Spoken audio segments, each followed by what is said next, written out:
Hi, I'm Adam Eshelman. And my name is Brad Pyle. This semester, we participated in a course at Penn State University that studied the political economy of communications. At first, we weren't exactly sure how the political economy affected us or our everyday lives. From week to week, it became more apparent to us that the political economy of communications plays a major role in many facets of our nation, especially when it comes to the media.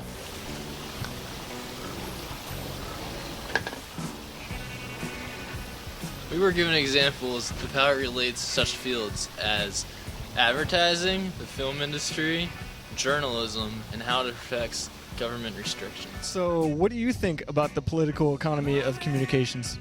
Hey man, I got nothing to say about that, man. I gotta do my thing.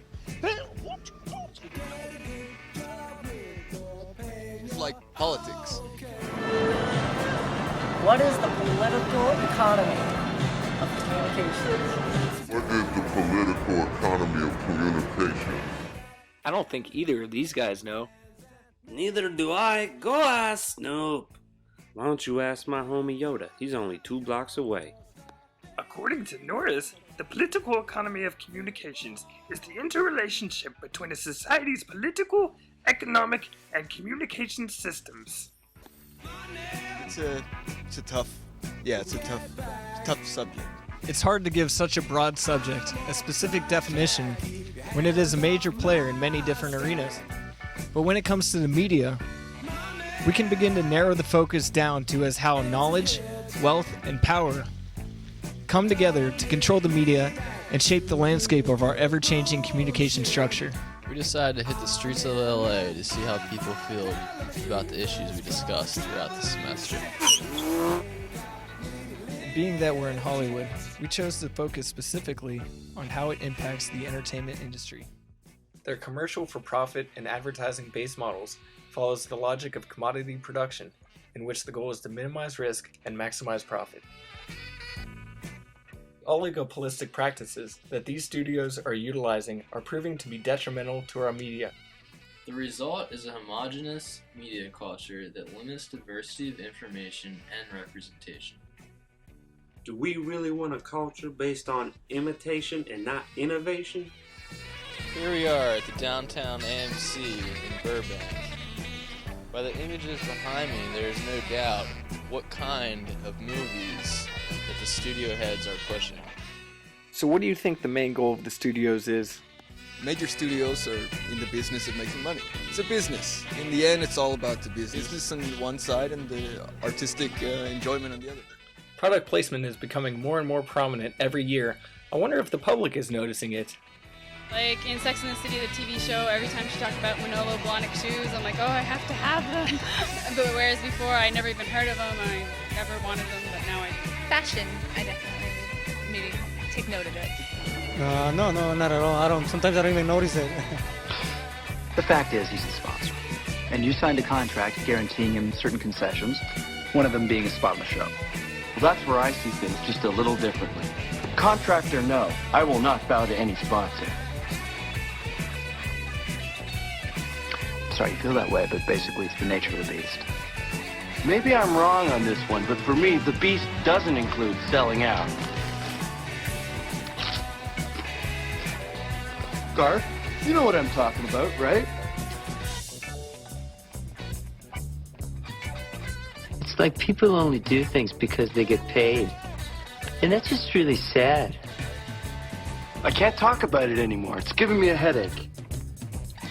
Here, take 2 of these. Ah, new print. Little, yellow, different. Look, you can stay here in the big leagues and play by the rules, or you can go back to the farm club in Aurora. It's your choice. Yes, and it's the choice of a new generation.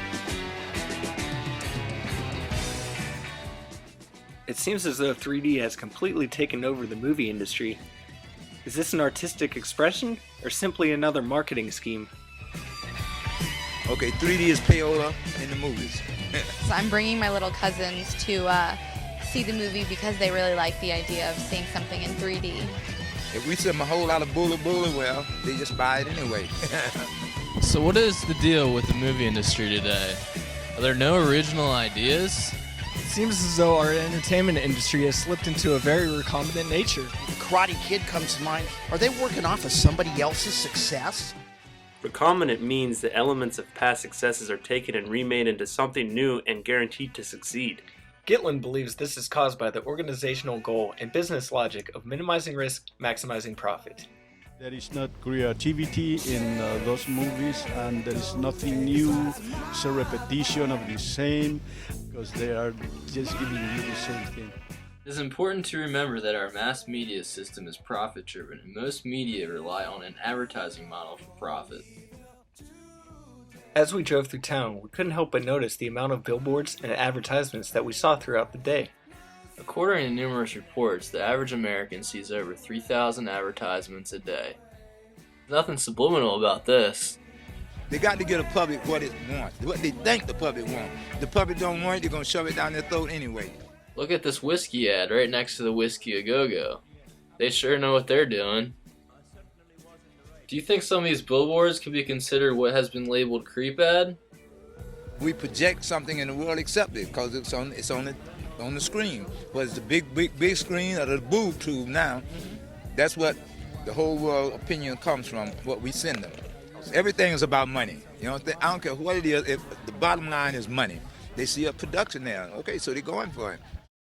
Yeah, you know what it is. Black and yellow, black and yellow, black and yellow, black and yellow. Yeah, you know what it is. Black and yellow, black and yellow, black and yellow, black and yellow. Come on, everybody, let me shake that bamba. Come on, everybody, let me shake that bamba. Yeah. Thank you for listening, and I gotta go because my new girlfriend is waiting for me.